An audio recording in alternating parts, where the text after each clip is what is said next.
ദൈവത്തെ ആരാധിക്കുന്ന ജനത്തിന്റെ അടുക്കിലേക്ക് പോകുവാൻ തീരുമാനിച്ചു. അവൾ പുറപ്പെട്ടു. അങ്ങനെ അവൾ മരുമക്കളുമായി പാർത്തിരുന്ന സ്ഥലം വിട്ട് യഹൂദദേശത്തേക്ക് മടങ്ങി പോകുവാൻ യാത്രയായി. എന്നാൽ നവോമി മരുമക്കൾ ഇരുവരോടും, നിങ്ങൾ താന്താന്റെ അമ്മയുടെ വീട്ടിലേക്ക് മടങ്ങിപ്പോകുവേൻ. മരിച്ചവരോടും എന്നോടും നിങ്ങൾ ചെയ്തതുപോലെ യഹോവ നിങ്ങളോടും ദയ ചെയ്യുമാറാകട്ടെ എന്ന് പറഞ്ഞു. നല്ല മരുമക്കളായിരുന്നു. അവരമ്മായിയമ്മയെ നോക്കി. അയ്യോ, ഇന്നത്തെ കാലത്ത് എല്ലാവരും നോക്കുമെന്ന് എനിക്ക് അറിഞ്ഞുകൂടാ.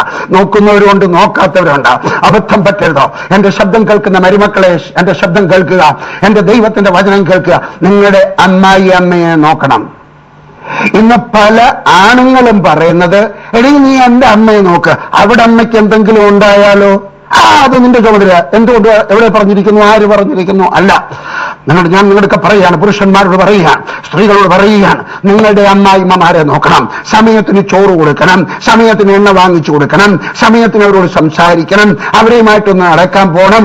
വീട്ടില് ഞാൻ മനോരമയ്ക്കകത്ത് വായിച്ചു, തിരുവനന്തപുരത്ത് എവിടെയോ ഒരു വീട്ടിൽ ഒരു ഭാര്യയും ഭർത്താവും കൂടെ ഭർത്താവിന്റെ അമ്മയെ പട്ടിക്കൂട്ടിലിട്ടിരുന്നു. നീ ചിലപ്പോൾ പട്ടിക്കൂട്ടിലിട്ടിട്ടില്ലായിരിക്കാം, പക്ഷെ ആഹാരം കൊടുക്കുന്നില്ലായിരിക്കാം, ആവശ്യത്തിന് വസ്ത്രം കൊടുക്കുന്നില്ലായിരിക്കാം, സ്നേഹം കൊടുക്കുന്നില്ലായിരിക്കാം, അകത്തെ മുറിയിലിട്ട് അടച്ചിരിക്കുകയായിരിക്കാൻ പാടില്ല. ഇതാ ഈ അമ്മായിമ്മ പറയുകയാണ്, നീ നിന്റെ ഭർത്താക്കന്മാരോട് വളരെ കരുണയോടെ ഇടപെട്ടു, അതുകൊണ്ട് ദൈവം നിന്നോടും കരുണ കാണിക്കട്ടെ. നീ ചെയ്യുന്നത് പോലെ നിനക്കും അളന്ന് കിട്ടും. 9-ാമത്തെ വാക്യം, നിങ്ങൾ താന്താന്റെ ഭർത്താവിന്റെ വീട്ടിൽ വിശ്രാമം പ്രാപിക്കേണ്ടതിന് യഹോവ നിങ്ങൾക്ക് കൃപ നൽകുമാറാകട്ടെ എന്ന് പറഞ്ഞ് അവരെ ചുംബിച്ചു. അവർ ഉച്ചത്തിൽ കരഞ്ഞു. അവളോട് ഞങ്ങൾ നിന്നോടുകൂടെ നിന്റെ ജനത്തിന്റെ അടുക്കൽ പോരുന്നു എന്ന് പറഞ്ഞു. നല്ല മരുമക്കളാർ. അവർ പറഞ്ഞു, ഇയ്യോ ഞങ്ങൾ പോകത്തില്ല. അമ്മായിമ്മ പറഞ്ഞു, പോയാട്ടെ. എവിടേക്കാ പോകുന്നത്?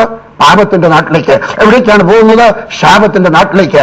അമ്മായിയമ്മേ എന്റെ ശബ്ദം കേൾക്കുക, അമ്മേ എന്റെ ശബ്ദം കേൾക്കുക, അപ്പച്ച എന്റെ ശബ്ദം കേൾക്കുക, മൂത്ത സഹോദര എന്റെ ശബ്ദം കേൾക്കുക. നിങ്ങളുടെ മക്കളെ, നിങ്ങളുടെ അനുജന്മാരെ പാപത്തിന്റെ അടുക്കിലേക്ക് പറഞ്ഞയക്കരുത്. എനിക്ക് പല അപ്പന്മാരെ അറിയാം, ഷർട്ട് വാങ്ങിക്കാൻ ആരെയാ പറഞ്ഞു വിടുന്നേ? ഇളയ ചെറുക്കനെ. എനിക്ക് പല അമ്മമാരെ അറിയാം, കള്ളു വാങ്ങിക്കാൻ പറഞ്ഞയക്കുന്നത് ആരെയാണ്? മൂത്ത മോനെ. പാടില്ല. നിന്റെ മക്കളെ തെറ്റായിട്ടുള്ള സ്ഥാനത്തേക്ക് പുഷ് ചെയ്ത് അയക്കരുത്, അവരെ പറഞ്ഞയക്കരുത്. ഈ അമ്മായിമ്മ അതാണ് ചെയ്തത്, നവോമി അതാണ് ചെയ്തത്. മക്കളൊക്കെ പറഞ്ഞു, ശാപത്തിന്റെ നാട്ടിലേക്ക് പോകുക, അനുഗ്രഹമില്ലാത്തടത്തേക്ക് പോകുക, പാപത്തിന്റെ വഴിയിലേക്ക് പോകുക. നിങ്ങൾ എവിടെ നിന്ന് ഇറങ്ങി വന്നോ അവിടത്തേക്ക് മടങ്ങിപ്പോവുക. ആ മക്കൾ രണ്ടുപേരും കൂടെ കെട്ടിപ്പിടിച്ച് കരഞ്ഞു. അതിന് നവോമി പറഞ്ഞത് 11-ാമത്തെ വാക്യം, എന്റെ മക്കളെ നിങ്ങൾ മടങ്ങിപ്പോയിക്കൊള്ളുകയും എന്തിനെന്നോടോടെ പോരുന്നു? നിങ്ങൾക്ക് ഭർത്താക്കന്മാരായിരിക്കാൻ ഇനി എന്റെ ഉദരത്തിൽ പുത്രന്മാരുണ്ടോ? അന്നത്തെ കാലത്ത് അങ്ങനെ ഒരു കാര്യമുണ്ടോ? മൂത്ത മകൻ മരിച്ചു പോയി കഴിഞ്ഞാൽ രണ്ടാമത്തെ മകൻ വിവാഹം കഴിക്കും. നല്ലതാണോ തെറ്റാണോ എന്നൊന്നും പറയില്ല, പക്ഷെ അന്നത്തെ നടപ്പ്. കാലങ്ങൾ മാറുമല്ലോ. ഇതാ അമ്മായിമ്മ പറഞ്ഞു, എന്റെ മക്കളെ നിങ്ങൾ എന്റെ കൂടെ പോരണ്ട, ഇനിയും ഞാൻ വിവാഹം കഴിച്ചിട്ട് രണ്ടാം മക്കളൊക്കെ ഉണ്ടായി, അവരെ കല്യാണം കഴിക്കാൻ നടക്കുന്ന കാര്യമല്ല. അതുകൊണ്ട് ഈ അമ്മായിമ്മ ബുദ്ധിയോടെ ആ മരുമക്കളുടെ ഒക്കെ പറഞ്ഞു. ഇനിയും പറയുന്നത് കേട്ടാണ്, നിങ്ങളുടെ വീട്ടിൽ ഒരു മകൻ മരിച്ചു പോയാൽ മരുമകളുടെ വിവാഹം നടത്തി കൊടുക്കാനുള്ള ചുമതല അമ്മയപ്പന്റെയാണ്. വീട്ടിൽ കന്നാലിയെ തീറ്റുന്നത് പോലെ അവിടെ ഇട്ടേക്കരുത്. ഇവിടെ നിന്നോടി കഞ്ഞി വെച്ചോ? ഇല്ല. അവർക്ക് വേറൊരു വിവാഹം നടത്തുവാനുള്ള പ്രായമുണ്ടെങ്കിൽ വേദോസ്തം പറയുന്നതാണ് ഇതൊക്കെ. അവരുടെ വിവാഹം നടത്തി കൊടുക്കാൻ അവർ പറഞ്ഞു, ഇനി ഒരു കല്യാണം നടത്തി തരാൻ എന്നെ കൊണ്ട് നിവർത്തിയില്ല, അതുകൊണ്ട് നീ വീട്ടിലേക്ക് മടങ്ങിപ്പോകുക. അവർ പിന്നെയും പൊട്ടിക്കരഞ്ഞു. ഓർപ്പ അമ്മായിയമ്മയെ ചുംബിച്ചു പിരിഞ്ഞു. രൂത്തോ അവളോട് പറ്റി നിന്നു. വിവാഹം നടക്കത്തില്ല എന്ന് കേട്ടപ്പോൾ മൂത്തവള് പറഞ്ഞു, എന്നാ ഞാൻ വീട്ടിപ്പാ. രണ്ടാമത്തെ പറഞ്ഞു, ഞാൻ അമ്മായിമ്മേന്റെ വിവാഹം നടന്നാലും ഇല്ലേലും ഞാൻ നിന്നോട് പറ്റി നോക്കാം. ഇതാ രണ്ടുപേരും കുറച്ചു മുമ്പേ കരഞ്ഞതാണ്. എന്നാൽ മൂത്തവൾ വിവാഹം നടക്കത്തില്ല, കാര്യം സാധിക്കത്തില്ല എന്നറിഞ്ഞപ്പോൾ അവൾ മടങ്ങിപ്പോകുവാൻ ആഗ്രഹിച്ചു. എന്നാൽ രണ്ടാമത്തവൾ പറഞ്ഞു, എന്റെ വിവാഹം നടന്നാലും നടന്നില്ലേലും ശരി, ഞാൻ നിന്നോട് പറ്റി നിൽക്കാം. ആ പറ്റി നിൽക്കാമെന്നുള്ള വാക്ക് ഒരു കടലാസ് എങ്ങനെയാണോ നല്ല പശ വെച്ച് കൂട്ടിപ്പിടിപ്പിച്ചിരിക്കുന്നത്, എന്നിട്ട് അതെങ്ങനെ പറ്റിയിരിക്കുന്നു ആ വാക്കാണ് ഉപയോഗിച്ചിരിക്കുന്നത്. നിങ്ങൾ എങ്ങനെ നിങ്ങളുടെ അമ്മായിമ്മയോട് പറ്റി നിൽക്കാം, എങ്ങനെ നിങ്ങളുടെ ഭർത്താവിനോട് പറ്റി നിൽക്കാം, എങ്ങനെ നിങ്ങളുടെ ഭാര്യയോട് പറ്റി നിൽക്കാം, എങ്ങനെ നിങ്ങളുടെ നിങ്ങളുടെ പാസ്റ്ററോട് പറ്റി നിൽക്കണം. ഇതുപോലെ എങ്ങനെ പറ്റി നിൽക്കണം? ആരെങ്കിലും വലിച്ചു കീറിയാലും കീറാനൊക്കാത്ത വിധത്തിൽ ഒന്നിച്ച പറ്റി നിൽക്കണം. ഇതാ രൂത്ത് അനുഗ്രഹം പ്രാപിച്ചു. അവളൊരു അന്യജാതിക്കാരിയായിരുന്നു. നിങ്ങൾ എപ്പോഴും ശ്രദ്ധിച്ചിട്ടുണ്ടോ എന്തുകൊണ്ടാണ് ഈ നവോമിയും ആൺമക്കളും കൂടി ഈ നാട്ടിൽ വന്നതെന്ന് ഞാൻ പറഞ്ഞു തരാം. രൂത്തിന് വേണ്ടി ദൈവത്തെ അന്വേഷിക്കുന്ന ഒരു ഹൃദയം അവൾക്കുണ്ടായിരുന്നു. അതുകൊണ്ട് ദൈവം എന്ത് ചെയ്യുമെന്നറിയാമോ? ഈ കുടുംബത്തെ അങ്ങോട്ട് അയക്കുകയായിരുന്നു. എന്റെ ശബ്ദം കേൾക്കുന്ന സുഹൃത്തെ, എന്റെ ശബ്ദം കേൾക്കുന്ന സഹോദരി, എന്റെ ശബ്ദം കേൾക്കുന്ന സഹോദര, നീ ദൈവത്തെ വിളിക്കുന്നവനാണെങ്കിൽ നിന്റെ രക്ഷയ്ക്ക് വേണ്ടി എന്റെ ദൈവം ഒരു മാർഗം ഒരുക്കി ആരെങ്കിലും നിന്റെ വീട്ടിലയക്കും. ആരെങ്കിലും നിന്റെ വീട്ടിലയക്കും, ആരെങ്കിലും അയക്കും. യൂത്തോളോട് പറ്റിയിരുന്നോ? അപ്പോൾ അവൾ നിന്റെ സഹോദരി നിന്റെ ജനത്തിന്റെയും നിന്റെ ദേവന്റെയും അടുക്കൽ മടങ്ങിപ്പോയല്ലോ, നീ നിന്റെ സഹോദരിയുടെ പിന്നാലെ പോയിക്കൊള്ളുക എന്ന് പറഞ്ഞു. അതിന് രൂത്ത നിന്നെ വിട്ട് പിരിവാനും നിന്റെ കൂടെ വരാതെ മടങ്ങിപ്പോകുവാനും എന്ന് പറയരുത്. നീ പോകുന്നിടത്ത് ഞാനും വരും, നീ പാർക്കുന്നിടത്ത് ഞാനും പാർക്കും. നിന്റെ ജനം എന്റെ ജനം, നിന്റെ ദൈവം എന്റെ ദൈവം. നീ മരിക്കുന്നിടത്ത് ഞാനും മരിച്ചടക്കപ്പെടും. മരണത്താൽ അല്ലാതെ ഞാൻ നിന്നെ വിട്ട് പിരിഞ്ഞാൽ യഹോവ തക്കവണ്ണം അധികനോട് ചെയ്യുമാറാകട്ടെ എന്ന് പറഞ്ഞു. നല്ലൊരു കാര്യം. 5 തീരുമാനങ്ങളാണ് രൂത്ത് എടുത്തത്. അമ്മായിമ്മ പറഞ്ഞു, നിന്റെ ചേട്ടത്തി പോയി നീയും പൊയ്ക്കോ. ഇങ്ങനെ ശബ്ദം കേൾക്കുക. വേറൊരാള് പോയിടത്തേക്ക് പോകുവാൻ നിനക്കും പ്രേരണ തോന്നും. നിന്റെ കൂട്ടുകാർ പോയിടത്തേക്ക്, നിന്റെ പാസ്റ്റർ പോയിടത്തേക്ക്, നിന്റെ കൂടെയുള്ള താമസിക്കുന്ന നിന്റെ ആത്മാർത്ഥ സുഹൃത്ത് പോയിടത്തേക്ക് പോകാൻ ആരെങ്കിലുമൊക്കെ നിന്റെ അടുക്ക ബുദ്ധി പറഞ്ഞാൽ പോകരുത്. ആരുടെ കൂടെ പോകണം? ദൈവത്തിന്റെ കൂടെ പോകണം. ദൈവത്തിൽ നകന്നു പോകാൻ ഇടയായി തരുന്നോ? ദൈവത്തോട് ചേർന്ന് നിൽക്കുക. രൂത്ത് എന്ത് പറഞ്ഞെന്നറിയാം?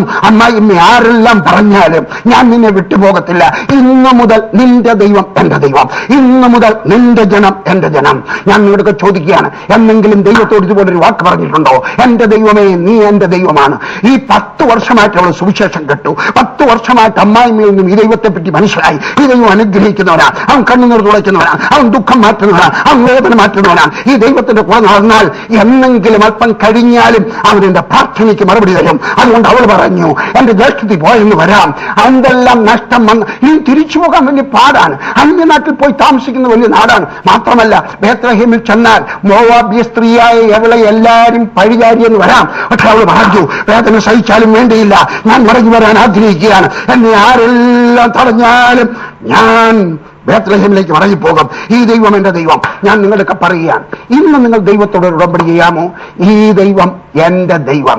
ഞാൻ നിങ്ങളോട് വാക്ക് പറയുന്നു, ഈ ദൈവം നിങ്ങളെ അനുഗ്രഹിക്കും, ഐശ്വര്യമായിട്ട് അനുഗ്രഹിക്കും. എന്റെ ദൈവം ആരാണെന്നറിയാമോ?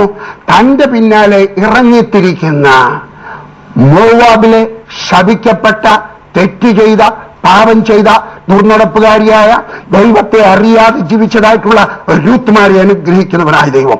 ആ രൂത്താണോ നീ? ദൈവത്തെ അറിയാതെ നീ ക്രിസ്തീയ കുടുംബത്തിൽ ജനിച്ചതാകാം, ആ ക്രൈസ്തവ കുടുംബത്തിൽ ജനിച്ചതാകാം. പക്ഷെ ഈ ദൈവമായിട്ട് നിനക്കൊരു ബന്ധമില്ലായിരുന്നെങ്കിൽ ഇന്ന് ഈ ദൈവമായിട്ടൊരു ബന്ധം പുലർത്തുക. ദൈവത്തോട് പറഞ്ഞാട്ടെ, ദൈവമേ നീ എന്റെ ദൈവം. പറയുമോ? കണ്ണുകൾ അടച്ചാട്ടെ, എന്നിട്ട് പ്രാർത്ഥിക്കാം. ഞാൻ നിങ്ങൾക്ക് വേണ്ടി പ്രാർത്ഥിക്കാൻ ആഗ്രഹിക്കുകയാണ്. ഇന്ന് ഈ ഉടമ്പടി ദൈവമായിട്ട് ചെയ്യുവാൻ ആഗ്രഹിക്കുന്ന നിങ്ങൾ നെഞ്ചത്ത് കൈവയ്ക്കുക. എന്നിട്ട് ദൈവത്തോട് പറയുക, ദൈവമേ ഇന്നു മുതൽ നീ എന്റെ ദൈവം. രൂത്തിനെ പോലെ ഞാൻ ഉടമ്പടി ചെയ്യുന്നു. ദൈവത്തോട് പറയാമെങ്കിൽ ഈ ദൈവം നിന്നെ അനുഗ്രഹിക്കും. രൂത്തിനെ അനുഗ്രഹിച്ചവനായ ദൈവം നിന്നെ അനുഗ്രഹിക്കും. നിന്റെ സ്ഥിതിക്ക് വ്യത്യാസം തരും. നീ മാന്യയായി തീരും. നീ കുടുംബത്തോടെ അനുഗ്രഹം പ്രാപിക്കും. പ്രാർത്ഥിക്കാൻ പോവുകയാണ്. നെഞ്ചത്ത് കൈവച്ചാട്ടെ, പറഞ്ഞാട്ടെ, യേശുവേ ഇന്നു മുതൽ നീ എന്റെ ദൈവം. സ്വർഗസ്ഥനായ ദൈവമേ ഇന്നു മുതൽ നീ എന്റെ ദൈവം. മരണമല്ലാതെ എന്നെ നിന്നിൽ നിന്ന് ആ ഒരു ശക്തിക്കും വേർപെടുത്തുവാൻ സാധ്യമല്ല. യേശുവിന്റെ നാമത്തിൽ ആമേൻ. നിങ്ങൾ ഈ തീരുമാനമെടുത്തോ? ഏകദേശം 35 വർഷങ്ങൾക്ക് മുമ്പ് ഞാൻ ഈ തീരുമാനമെടുത്തു.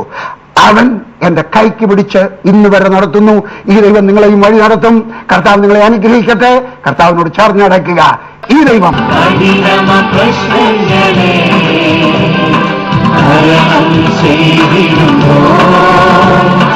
വിശ്വാസം വിശ്വാസം പിന്നിലുണ്ട്. കർത്താവ് തന്നിട്ടുണ്ട് ജയമുണ്ട്, വീടുകളുണ്ട്. ദൈവം പകർന്ന വിശ്വാസത്താലെ കൽപ്പിക്കുമ്പോൾ പ്രതികൂലമായി പോയിടും. ഓരോ പോരാട്ടത്തിൽ ജയിച്ചും മുന്നേറുമ്പോൾ വിശ്വാസം വർദ്ധിച്ചിടുമേ.